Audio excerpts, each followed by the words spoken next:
Chelsea traverse une crise profonde, que ce soit économiquement ou sportivement parlant. Restez bien connectés, on vous explique tout ça dans un instant.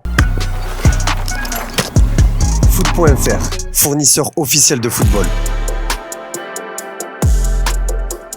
Bonjour à toutes et à tous et bienvenue dans ce nouveau JT Foot Mercato. Dans son histoire récente, Chelsea nous a habitués à dépenser des sommes complètement folles. Passés sous pavillon américain, les Blues n'ont pas changé de stratégie, mais cette fois ça pourrait leur coûter très cher. Le nouveau projet de Chelsea est plus que jamais bancal et les débuts de l'ère Todd Boehly ne sont pas loin de frôler la catastrophe. Largués en championnat, les Blues vont devoir remporter la Ligue des Champions pour espérer disputer la plus prestigieuse des compétitions européennes la saison prochaine. Un sacré camouflet après le mercato le plus cher réalisé par un club de première ligue avec plus de 600 millions d'euros de dépenses. À ça, il faut rajouter les pertes enregistrées lors des 3 dernières années, ce qui nous amène à ce chiffre colossal de plus d'1 milliard de livres, soit environ 1,13 milliard d'euros. C'est la dette monumentale que révèle ce lundi The Athletic qui explique que Chelsea est le premier club à avoir atteint cette barre avant impôt depuis la création de la première ligue. En résumé, Chelsea est dans de sales draps et une non-qualification pour la prochaine Ligue des Champions pourrait mener à de grosses sanctions.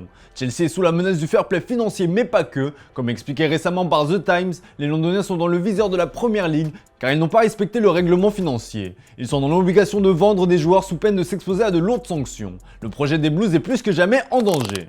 Et à ça, il faut rajouter la problématique du coach. En interne, on commence déjà à préparer l'après Lampard. Les entraîneurs et Chelsea, c'est une grande histoire d'amour. C'était déjà le cas sous l'ère Roman Abramovich et visiblement ça ne va pas changer avec Todd Boehly. Si Frank Lampard a fait son retour dans son club de cœur en tant qu'entraîneur, la légende des Blues n'a signé que pour 6 petits mois. En interne, on recherche activement le candidat parfait pour lui succéder. Plusieurs noms sont déjà sortis dans la presse anglaise. Le grand favori est Luis Enrique, libre depuis la fin de son aventure avec la sélection espagnole. D'autres pistes sont envisagées et selon nos infos, un retour de José Mourinho est à l'étude. Le coach portugais est séduit à l'idée de faire un deuxième comeback. Nous pouvons aussi vous confirmer que l'AS Roma serait prête à laisser filer son coach qui est sous contrat avec le club de la Louve jusqu'en 2024. Antonio Conte est aussi pisté, lui qui est libre depuis son limogeage de Tottenham.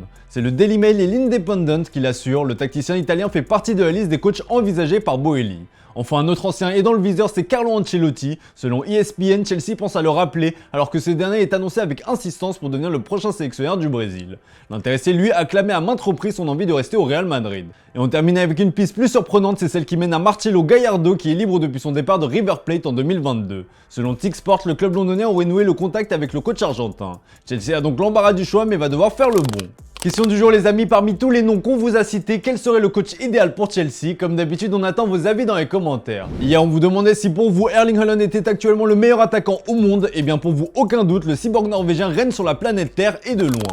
Et dans le reste de l'actu, la sensation Folarin Balogun attise toutes les convoitises. Au milieu des Kylian Mbappé, Jonathan David, Alexandre Lacazette ou encore Wissam Ben Yedder, la sensation Folarin Balogun se mêle à la bataille pour devenir le meilleur buteur du championnat français. Prêté au stade de Reims sans option d'achat, l'attaquant de 21 ans devrait faire son retour à Arsenal cet été. Selon The Athletic, le principal intéressé ne fera son retour chez les Gunners qu'en tant qu'attaquant numéro 1. Le club londonien est face à un dilemme, d'autant que la concurrence est rude à ce poste. Mais avec son nouveau statut acquis chez le club rémois, Balogun pourrait être vendu au plus offrant. Et selon nos infos, ils sont plusieurs à se bousculer au portillon. L'AC Milan est dans le coup, mais le club le plus intéressé est le LOSC. Paulo Fonseca apprécie notamment grandement son profil. Le club nordiste réfléchirait à en faire le successeur de Jonathan David pressenti sur le départ. Et avec la vente de l'attaquant canadien, le LOSC serait prêt à réinvestir une grosse somme pour shipper Balogun. Affaire à suivre.